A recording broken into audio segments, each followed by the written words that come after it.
So I've never done a speech of this kind before. It's just in the office, in the conference room, where I'm usually very confidently speaking to 15 of my comrades who helped me build these three amazing brands. So when Mini called, my initial reaction was, no, Mini, I don't do speeches. And part of the reason is because, and it's not to brag, but I've been asked almost every single week over the last 30, 40 weeks, especially after my content started taking off on Instagram, to speak somewhere, whether it's TEDx, some college, university, graduation, various events.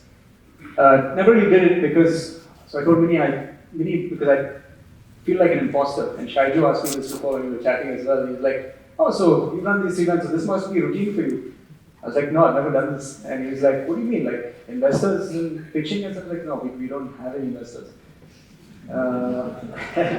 So when Mini said this was about fumbling, falling, and finding your way, I was like, man, this hits so close to everything about me that I was like, I have to give this a go. So thanks Mini for the opportunity, and thanks to the entire team for putting this up, and for the previous speakers as well.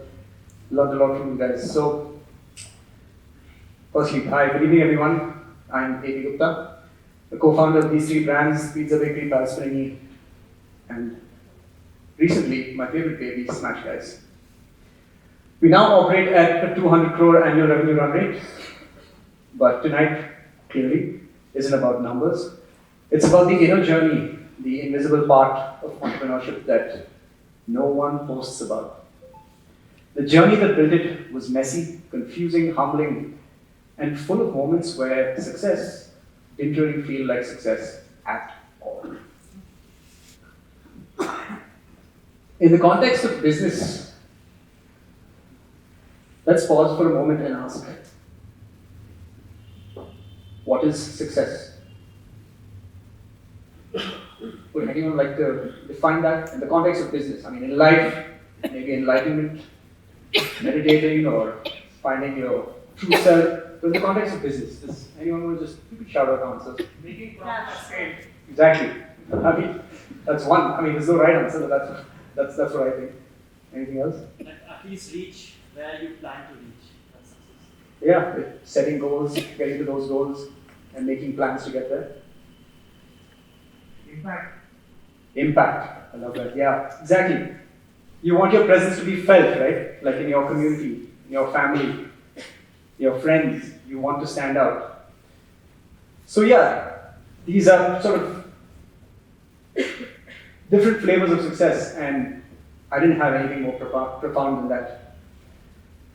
So when I was 22 years old, I too had a certain idea of success, like everyone does.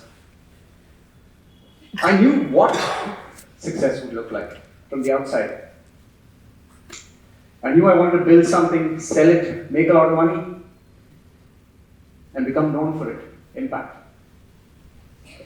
I must have been influenced by my entrepreneurial dad, who's in the audience today, as well as reading unhealthy amounts of TechCrunch articles in college. But there's a second part to success that I didn't know about back then. It's who. Who you get to become in the process of achieving material success. Who you get to be every day when you step into your place of work. A lot of times, if you're lucky, you get to be exactly the person you always wanted to be when you're working. But sometimes, as it happened in my case, success comes your way, but at the expense of your authenticity. And when that happens, you might get everything your what said you needed to be: money, fame, recognition, impact. And yet that success doesn't feel like success.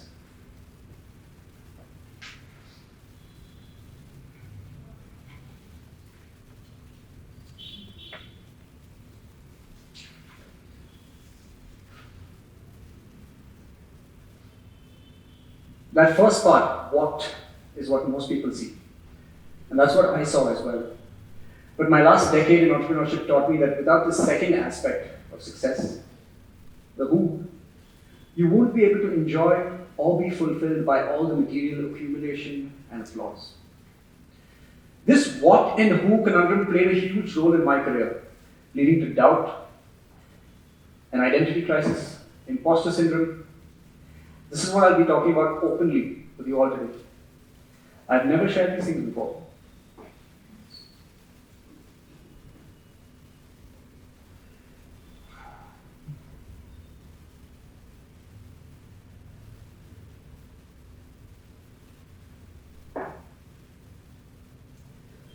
Except with very close family and maybe a couple of friends. But before we go further, it's important to go back.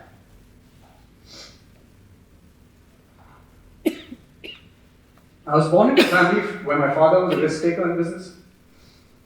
He was always full of new ideas. He lived and breathed entrepreneurship. And that's probably where I get it from. Along with him, that's my mom and brother.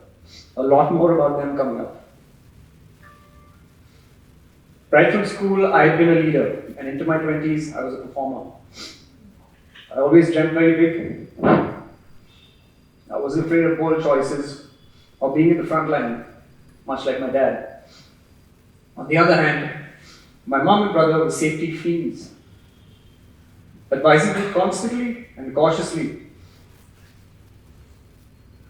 I didn't see this going this way.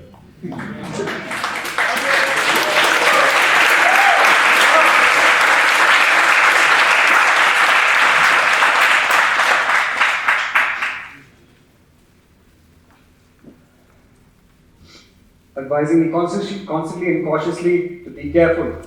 Build brick by brick. Don't be reckless. You have that tendency. You get it from your dad.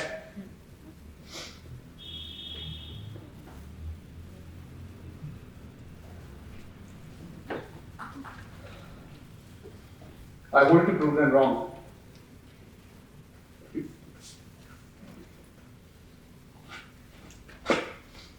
Alright, enough. God. I wanted to prove them wrong. I wanted to achieve success, but by embodying my true authentic self, by breaking away from safe, predictable outcomes.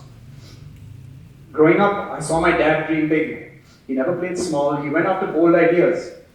Now, not all of them worked out the way he hoped, but watching him taught me something powerful.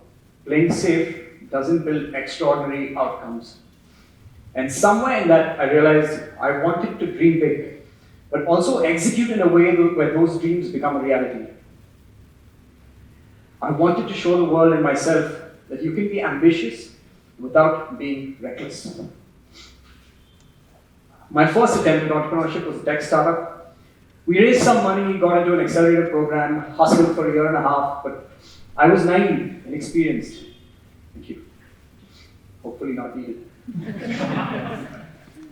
I was naive, inexperienced, and maybe a little overconfident. As a result, lo and behold, we ran out of money and it failed. As expected, my brother suggested it was time to get back to reality. By then, he was working in the auto dealership business with his father-in-law, and he brought me an opportunity to get a Honda motorbike dealership. He urged me to take it up and follow into the auto dealership business. My mom anxiously compelled me to consider it, but I refused. I wasn't having it. And I could tell they were growing increasingly worried about what I planned to do, or whether I would amount to anything.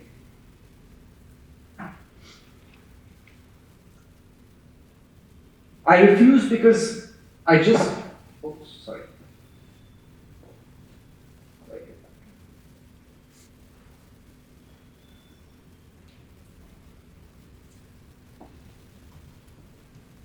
I refused because I just couldn't bear having to live within the set boundaries of safety, have something laid out for me, so someone more responsible can watch over me and make sure I don't fall. I didn't want to be babysat. I didn't want to be in the shadow of my big brother's concern for me and my mom's fear that I'll go rogue unsupervised.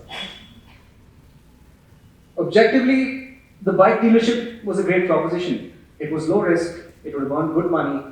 I might have achieved my what, but it'd be at the expense of who I wanted to be. So I stood my ground and spent the next couple of years exploring. My day-to-day was spent managing the family travel agency, a small business founded by my dad 20 years ago that was declining with the rise of the internet.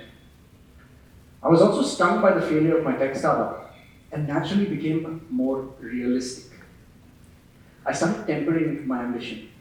Instead of wanting to become a tech multimillionaire, I thought, let's just figure out a way to increase my disposable income, maybe 3-4x of whatever I was earning at that point. As time passed, I was growing increasingly restless, and coincidentally, my brother was also reaching the end of his rope in the dealership business. And this is when an accidental opportunity presented itself. We happened to be in a friend's wedding in Delhi. Pizza happened to be delivered at the after party. And I still remember we were at this wedding after party, we had a few drinks, and I opened the door at my friend's house in Delhi, and this beautiful boxes come out. And I take it from the delivery guy, and I'd never seen anything like it. And I walk back into the room, and I'm like, guys, what is this? This is amazing, look at this packaging. And my Delhi friends were like, this is Fat Lulu's. I'm like, what the hell is Fat Lulu's? You guys don't do Domino's? And they're like, before Domino's, we had Insta Pizza, Tossin, Leo's, Fat Lulu's, Cheetah. And I was like, man. My brother and I examined the beautiful packaging and then take a few bites.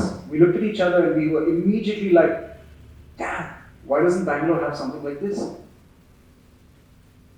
Let's get a franchise of this brand. Like every great food idea begins. This brand is Fat Lulu's. We met them in Delhi the very next day, met them in Bangalore the following month. And just 3 months later, we finalized the location. And we moved super fast because at the after party, my brother and I started opening, I think it was Facebook, because we couldn't find anyone on Instagram, and I don't think I used Instagram back then.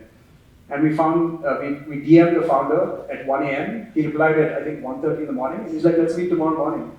So after the after party, we went and met him. That's how we met him the next day.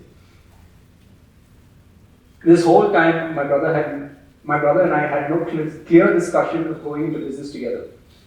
We were just so excited, and we moved fast. However, one thing led to another. We had some disagreements with Fat Lulu's, and the franchise deal eventually did not go through. And this was after finalizing the location, the Indranagar one that still exists today. So Nikhil and I were thrown into F&B and we burnt the boats, right? Because we already signed the lease. So we started our own pizza brand together, which was named the Pizza Bakery.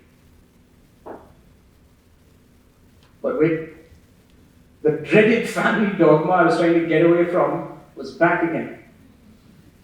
Just as we were about to make some investments into this pizza project, my brother said, listen, baby, I'm worried that you're going to want to go out with friends on the weekends. And restaurants are a weekend business, but we have to be hands-on. I was like, here we go again. That's how little he thinks of me. My main driver was to go my own way, build a business, prove him wrong, and now I'm stuck in an environment where I have to listen to this again. After 6 months of tireless food trials and project work, we launched in November 2017. So this whole time, by the way, Nikhil and I didn't think this restaurant gig was a full-time thing. He still sold cars during the day.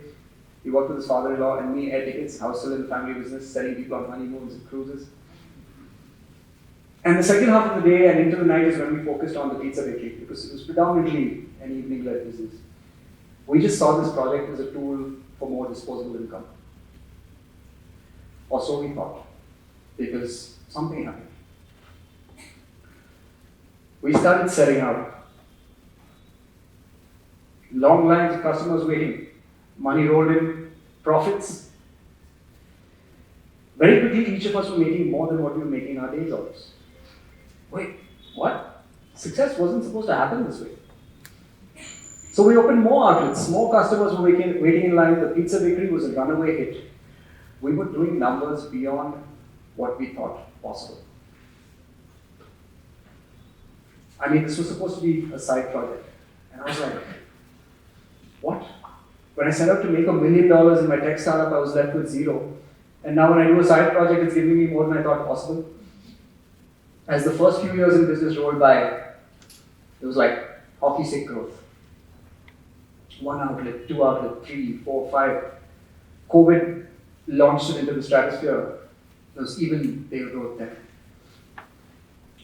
In parallel, we were also building and scaling Paris Panini, which also eventually scaled to over a dozen outlets across the city. Everyone was clapping. But I didn't feel good.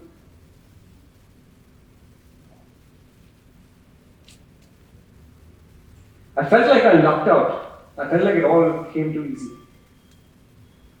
I thought, maybe my brother's the reason. Him being ultra intelligent, cautious, careful, and worried about the company all the time. Especially considering I didn't even feel slightly stressed throughout the entire journey. It felt like a walk in the park. By now, money problems had disappeared. COVID all but killed the travel agency business, but I didn't have to worry. Pizzas were flying out the ovens, and nickel in my bank accounts was seeing more money than we'd ever made. But still, I thought, this can't be my success.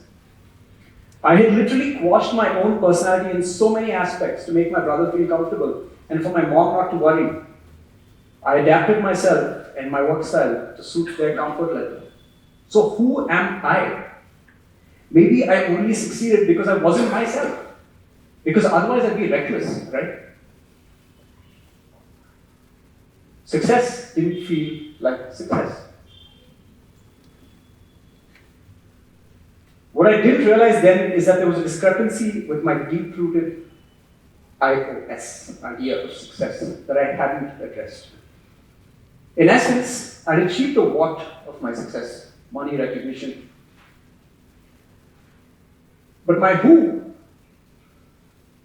was completely ignored. Because my who involved being audacious, but I acted timid. I actually did things cautiously, not audaciously. I wasn't truly me after consistently curbing myself to keep the peace. Because in actuality, I would have taken a lot more risk, done many things differently, but I let those parts of me go and just went with the flow. My mom says liberals are usually very adjusting, so maybe that's what happened. My who required me to break away, outside of family, on my own, to step away and prove a point. And because my what and who were not in sync, I felt a sense of imposter syndrome.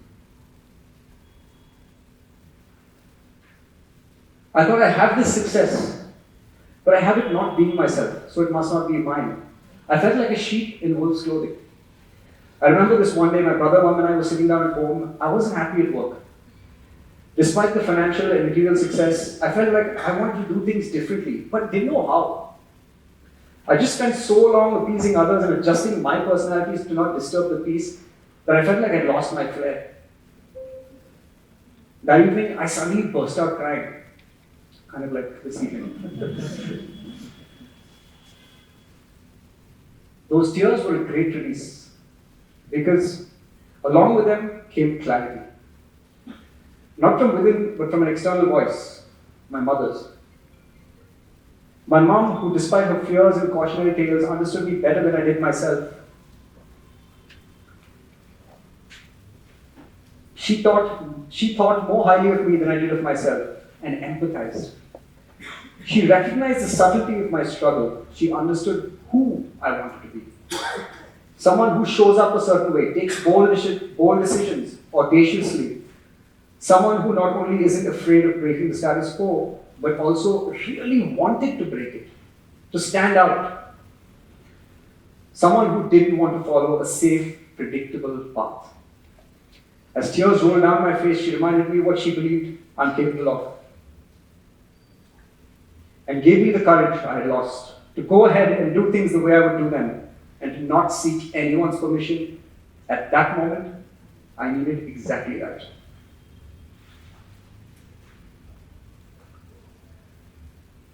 So I realized I was done playing small. I was done shrinking myself. My fundamental idea of success needed me to be who I truly was. So I began to think, I wanted to first express myself freely and be the protagonist of my story. What would my most audacious self do? I asked myself. And how would I do it? My way. Not serious, worried, and safe, but bold, fun, and playful. I wanted to think big, so I set myself a goal. To take all my learnings and experience and build a 100 crore brand, but this time I'm doing it my way. This was a good way to test out what I thought I knew with who I wanted to be. This time it wasn't about proving anybody wrong, but it was about proving to myself that I'm not an imposter, that I can be all I say that I am, and do all I say I'll do. I wanted to break away from safe, predictable outcomes.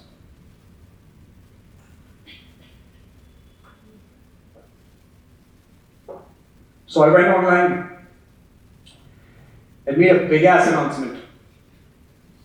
My name is AB. If you guys have seen the videos, that's how it starts. And I'm building a 100 crore burger brand. Mind you, this was even before we had a team, brand name, or even a recipe. Just an idea with experience to back it. I was nervous, but I wanted to build this brand audaciously, in public, as fearlessly as I could. As I started recording these videos, my brother thought I'd lost my mind.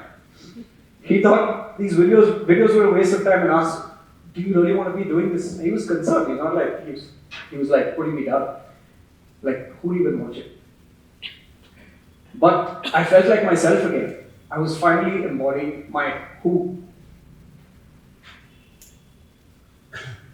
So I persisted. During this phase, my partner Deshna, who's also in the audience, give me tissue paper today, was a rock.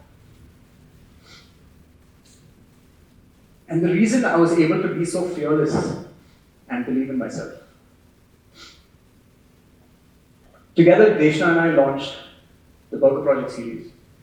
We built in public, showing every step of the way to people through Instagram and YouTube videos. Right from ideation to the final launch. This felt like my rite of passage. During this time, I was working harder than I ever had in the last 10 years, and yet I was the least burnt out while doing that. Because this time I was getting to be who I wanted to be every single day. I was taking risks, being in the front line, placing bold bets, and after a few videos, interest had peaked. We showed people how we did food trials internally, and they were curious. So I announced online that we'll do a one-time burger drop, where people can come and try our burgers before the official launch. Our initial burger pop-up went viral and sold out in minutes. Feedback on the burgers was excellent. Demand was so high, the waitlist was bursting, so we ended up doing 3 more such drops before the launch. Hundreds of tickets for every drop were selling out in mere minutes. The Burger Project had gone viral. Cut to 1 year later, this project turned into what you guys may have seen, Smash Guys. It was jam-packed from day one, and we started seeing numbers we never imagined. And that insane goal of building a 100 crore burger brand, we're now doing numbers that are well on track to surpass that goal in order of magnitude.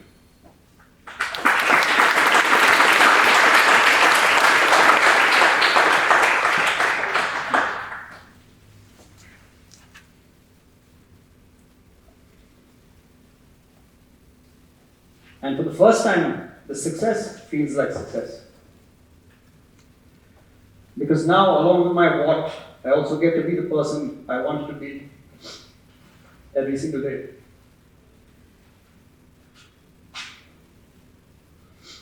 Now, if you guys have watched my video, I'm kind of obsessed with productizing things and making them these clear nuggets that you can take away. So let me turn this long-winded story, emotional story, into 3 learnings that maybe some of you can take away.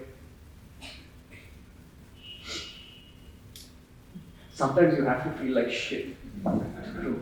It's the cold hard truth. Working with my brother helped me way more than it hurt me. It taught me caution. It taught me prudence, discipline. His fear of things going wrong made him hyper careful. The reality checks I got helped me balance my optimism and ambition with prudence. Some of his strengths, like his high acumen with setting up processes through Google Sheets, systems, and tech, were my weaknesses. So I borrowed these, adopted them to the best of my ability, and eventually became a more well-rounded entrepreneur. If you feel like an imposter, remember, every success one finds in life is due to a series of micro decisions that you have made to lead you there. In my case, I realized I had made a million micro decisions, right from reading business books and startup blogs throughout college, to getting inspired, to founding a company and failing, then wanting to start up again, to saying no to things like that, bike dealership, to the idea in my head, to having the guts to start a food brand, pizza bakery, with no prior experience in the space, to adjusting to my co-founder's style, to suppressing my own style and sacrificing parts of myself in the early days to accommodate for the trepidations of those close to me. There will be times when being who you want to be will require you to disappoint others. Do something no one understands, or walk a road that someone who is more scared than you will warn you against. But it's important that you still go all the way. Because like I said, success that you achieve while suppressing your authentic self just won't feel like success. Thank you.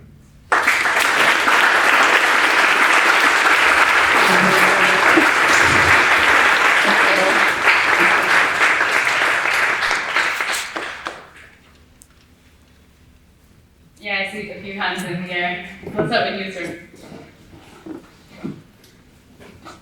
First of all, Ricky, thank you so much for this speech. I'm going to go with your third takeaway, which is I'm going to disappoint them by asking you two questions. First of all, I run a school called the Lit School. It's India's first content creation school. I got a DM from you guys. Was that you? Multiple actually. Yeah. Sorry, I haven't responded. That's not good, Anyways, anytime my students want to build a brand, especially a personal brand, I always take your example as one of the best personal brands that's been built out there. So thank you so much for being an inspiration. A huge round of applause to you. Thank you. I get straight to my question. You've inspired me to build my own school, and I want to do it in public. And I want to do it your style. Make it my own eventually. I want to build it both. So I want to understand why you're building pizza baking in Paris, Panini, and establish it. Did building in public actually give you an extra point of leverage for Smash Guys? How did it actually impact you? That's my number one question. And I'll ask you the second one. Impact me or the project? The project. The second one is... I'll answer that. Otherwise, my memory is horrible. So I'll finish that in your second. So the backend was already built with pizza bakery and Paris. The heavy lifting was done in the sense that we had figured out what Bangalore eats, where demand buckets existed, which ones we could capitalize on. We had a team. Team is everything, right? Especially in food, F&B, hospitality. People are everything. It's a very offline industry. It's not like tech where you just scale with servers. So that part was de-risked, but there was huge. Those things are just nuts and bolts, right? The final product, the skin, what people actually experience, there's still a product risk. So yes, building in public, in hindsight, really helped, because two things shocked me. One was how empathetic people were, in the sense that people who came to the first burger drop who didn't enjoy the food came back to the second burger drop. And many of them came back, they were like, it's a little better, but still, they came back to the third burger drop. It was so interesting to see, because initially after the first burger drop, I felt like, I'm not going to see these guys again, they didn't like it. But they were like, no, this guy's building something, he's clearly starting out. They don't look at you as this capitalistic, brand. They look at you as this guy trying to, make the best burgers. And they meet you in close quarters. So that empathy kind of continued all the way up until launch. So the time we launched, we had to do zero marketing. Literally it was just me on Instagram. I put up a story and it was in text saying we're open today, and we didn't want to because it was the first evening. Still some teething issues in the kitchen and stuff. But there was a line outside in 90 minutes. Like, it was insane. So it de-risked the entire project in terms of cash flow standpoint, and this lack of marketing, there was none needed. Okay, quickly going to do my follow-up question. I absolutely love how your content is packaged. So today, when I DM'd you 6 hours ago, I asked you who your agency was and who did you work with, because you disclosed all the brand partners you had. But I don't think you disclosed who's making your videos, or maybe I missed that part. So I want to understand who your agency is. I'm going to directly steal that off and build my own shoes.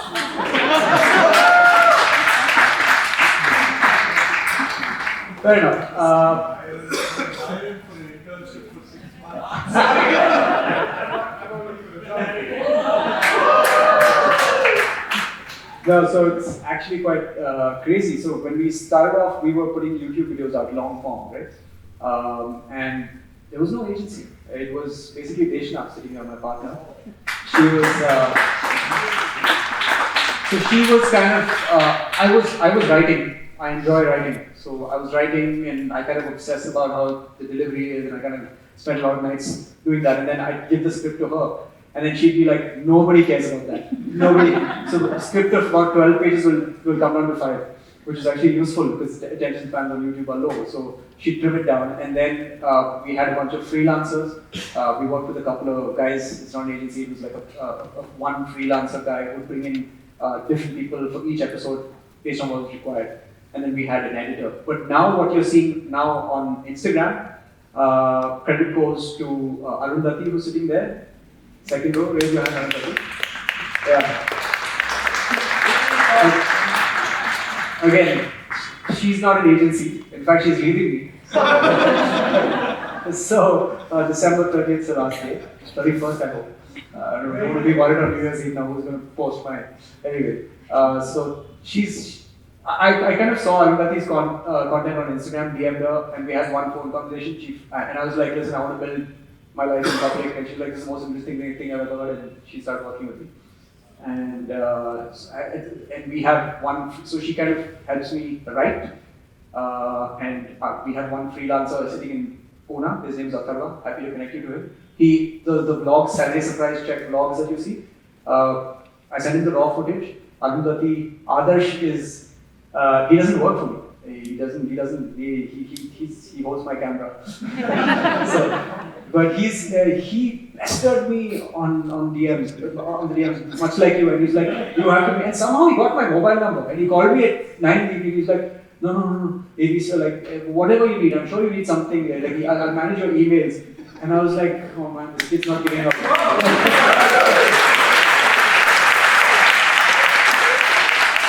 So I was like, okay, listen, I have a job for you. You have strong arms. So I come up and I start taking him to all the Saturday outlet visits, and he follows me around like this. Thank you so much. I think I'm going to send my wife to social media school. Thanks for the amazing talk. You started with that success for you did not mean how much numbers you were making. It meant that you could be anything you want to be any day. So I want to understand how your identity in your eyes changed over the journey of being an entrepreneur for only pizza bakery and then ending up with 3 outlets. So your question was what exactly? Okay. You said you could be anything you wanted to be on any day. Yeah. So how did your identity in your eyes change over the time period? Could you do that now? Got it. Okay. So I'll phrase that a little differently based on what's true to me. So for me, it's not about being who you want to be every day, right? Like you can't just wake up every day and be like, today I want to be this, tomorrow I want to be like, because that just makes you a fleeting person, right? You got to stick. Your core has to want something, right? You got to stick to that. Now your life is busy enough to give you different experiences. So I wanted to be audacious. I wanted to break away from the status quo. I wanted to be slightly controversial. I don't know where this comes from. I mean, maybe a therapist can help me figure it out. Like I don't know, but this is actually what I wanted to be. I hated cliches. I hated set paths. Right? Even if you see my content online, I'm always showing you stuff that no one else will show. Maybe because they're too embarrassed to show, or they don't want to share it, or they're gatekeeping it. They're like, oh, what if someone else gets to see it? I'm like, give it. Right? So I wanted to be that. I wanted to be audacious, open. I wanted to step in a certain way. And this translates into everything. It translates into the way you talk to people, the way you walk into the office, everything.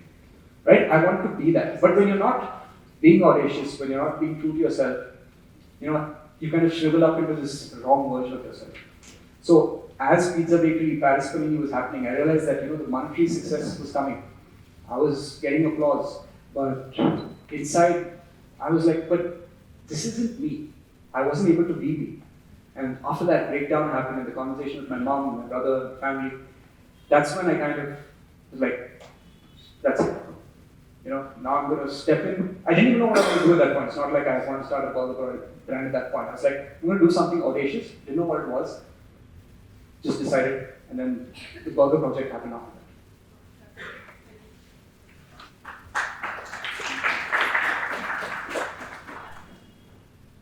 Your story is really amazing. I just wanted to ask you, how did you decide which location to open your store? How did I pick locations? Okay, you should actually watch my location episode on YouTube. I can give you a long answer.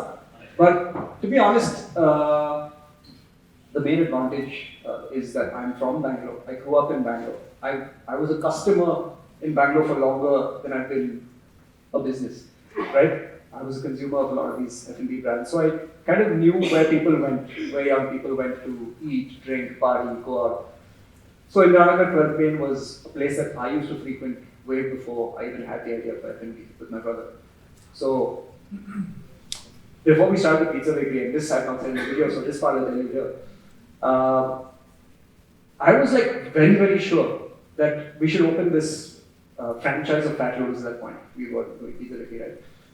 On Indiranagar 12th Lane. Because I feel like this road has a lot of character.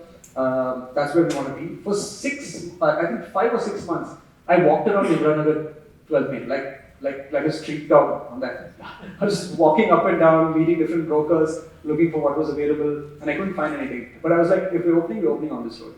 And eventually one broker showed me this space, which was an old clothes store, and I was like, that's it. Called my brother, and I was like, we got to see this. Within a week, we signed it. And that's kind of when we inculcated that habit of never compromising on location. Even our Church Street location, right, which is pretty iconic. People always ask me, how did you get that location, man? We looked for that location. We waited for 13 months. We got so many options on Church Street, but we were like, no. 13th month we found this, and we were like, thank God we waited. Because once you start in a bad location, right, you could cause a very big problem for yourself, and you can't fix it through any amount of marketing or product expertise or anything. But if you solve that location problem just by being patient, even if it takes you an extra 1.5 years to open something, wait. Hi, Amy. So my question was, you mentioned you opened your first startup in 2017, which is the right? And It's my second startup. Second startup, yeah. And you happened to open multiple other outlets and planned it really well. My question was, how did you hire a very good team, a strong team to have the right SOPs and communications across all the outlets? Because that's why we are also struggling. And that's when I had texted you on Instagram, we had a batch. Oh, so I replied to you. Yeah, not the end. Got it. So your question was, how did I find a team that came with SOPs and things like that? How were all the SOPs been driven across all the outlets? Yeah. So I'll split that up. So first is how we hire. Honestly, this industry is like, you're in the industry, you know how unfaithful employees can be. There's people just quit. Salary day, 5th, goodbye. 6th, they're not there anymore. They could have been with you for 6 months. So the level of etiquette is a bit low because the education level, the professional level is not there because it's largely, blue-gray collar types. But trial and error, you just have to go through a lot of people. Nothing can really solve that for you. And you find a few gems. And if you kind of invest in those guys and kind of show them a path, they're quite likely to stay for you for a little while. With regards to middle and senior management, if you're looking at that, today we haven't really figured out a solution for it. So if we're trying to fill one role, we hire 3 people because we know 2 won't last. So I know that requires a certain cash flow because you'll have to just burn some money for the first 3-4 months. But trust me, that's way better than doing it in serial. Just do it in parallel because you'll burn the same amount of money and you lose time as well. Just hire, instead of hiring one after the other 3 times, just hire all 3 once. One will stick, you keep it. You started in 2017, right? Yeah. Yeah.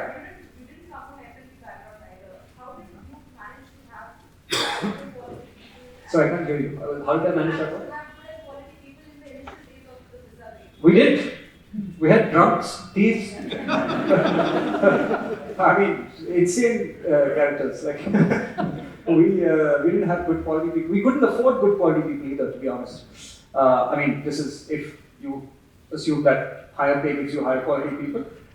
It was like our highest salary that we were paying in 2017 in our kitchen team was 23,500 rupees a month. That's all we could afford, right? This was a new project. He was our CDP. And he was one of the guys who was instrumental in creating the stuffed garlic bread. Can you believe it? 23,500 rupees. It happened by mistake. And he was like, "Sir, kuch bana ke dikhao." And we were sitting in the kitchen and we were like, "What do we do? We need a starter." And this guy's like, I was like, "Ah." And he did this, and it was a different version, but we ate it and we were like, "Holy shit, this is really good." And we played around with him, and he gave us the stuffed garlic bread. And then the same guy got drunk, convinced 4 or 5 other guys, took them out drinking on a Friday afternoon during their break shift, 3:30 p.m. after lunch, and they never came back for dinner shift. The whole kitchen was empty, and I put on an apron. My mom and dad came to the outlet. Mom did billing, dad was running around the outlet observing things. Brother was, my sister-in-law was there.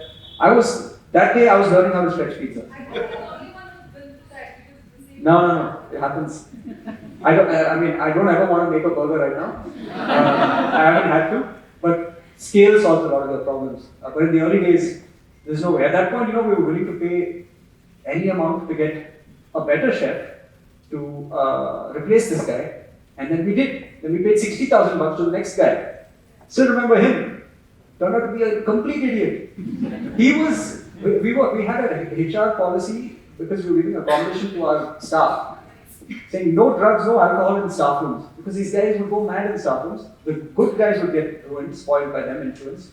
And they'd come to work all like groggy. And then we realized the 60,000 rupee guys partying with them in the staff room. And we had to fire him. So I don't know. Great piece, amazing piece. So, That'll be the last one. Just sorry to interrupt you, but we'll have your question as the last one. But that's fine. But Eddie will be here, so after we finish up with the sessions, if anyone has any questions for him, he'll still be here. yeah, cool. So, my first question is, in the F&B industry itself, you can easily replicate a product, right? So, say for example, there's a new pizza place in town that has the exact same recipes, the taste and the quality of pizza bakery. What do you do internally in your kitchen and your business that separates you from the same taste and quality? Yeah, so to do that is very, very difficult, to be honest. Like to have the same, like I'll give you a simpler example, right? A far simpler, because ours is more complex, there's a lot of ingredients involved. Are you from Bangalore? Yeah, Do you know Corner House? yeah, everyone. Do you really think that's not copyable? It's vanilla ice cream with a chocolate sauce. Like that chocolate sauce is like, my team knows the recipe. It's not a big deal. Or you just hire one guy and give you the recipe from Corner House. Right? But can you recreate Corner House? You can't. Like, and that's the beautiful thing about the food industry. You build these invisible moats. It's not just about recipes. It's not just about product. It's about a bond you build with the customer. Like the customer does not know why he's drawn to you, and he looks at you as the original, and he will fight for you on online forums saying, this brand is shit, these guys are the best pizza. It becomes a religion. So it's very, so having, I mean, several of our chefs have been poached, to be very honest, and they've joined other brands, and they've ripped off our stuffed garlic bread. Stuffed garlic bread as a phrase, as a name, didn't exist before us. It was nowhere in Bangalore had I seen it at least. But now every Italian restaurant is stuffed garlic bread, and some of them have tried to copy us. But there's something different. Like the garlic parsley butter has slightly, it's different. The dough isn't fermented just right. Maybe it's a slightly different temperature. So we have a lot of hidden modes that no one could ever know. And also, another way we protect ourselves from that is we have a hub and spoke model. The central kitchen is split from the outlet, right? So the outlet guys don't know, they know part of the recipe, but they don't know the full recipe, which is split with CK. And so if you hire a CK guy, he doesn't know the end. If you hire an outlet guy, he doesn't know the beginning. So you protect these little things that you can't really copy. And that bond is not breakable to the customer. Okay, thank you. My second question was, you talked a lot about delegation and all that. So when you are starting out, say for example, if I want a social media content creator and I have to spend 15,000 rupees, but I could spend 1 hour every day to do the same content. So at that time, how do I know whether to prioritize money or my own time? Because both are equally important. So everything is money. Your time is also money. How much is 1 hour of your time worth? Are you making 15,000 rupees now? for a long time, maybe not. Then you spend the hour, right? My brother actually did this calculation a month ago or 2 months ago, and he does all these funny things. And he said to me like randomly in the middle of the night, "This is how much we make per hour. This is how much we make per minute." And then when he sent me that, I was like, "I'm going to hire everyone. Like, I don't want to waste 1 minute of my time, right?" That's my question. In the beginning, like, how do you know which one to prioritize actually? Because you can't. In the beginning, see, in the beginning, like honestly, even when we started this thing, right, like Deshna and I started the YouTube series, you don't know if your spending is going to yield any value. So even though, to be very honest, I had the money to just throw it at someone and be like, figure it out. But the thing is, your involvement is required at the very granular level until you reach a certain formula that you can then delegate. So in the beginning, be involved, be hands-on, and then slowly you can kind of get rid of it. And if your opportunity cost of time is not that high, even if it costs you a little bit more by using your time, it's better because you get the dual benefit of going deep into the subject and learning things yourself. So tomorrow when you're delegating, you're able to monitor that time much better. Thank you. All right, thank you guys. Thank you very much, ladies.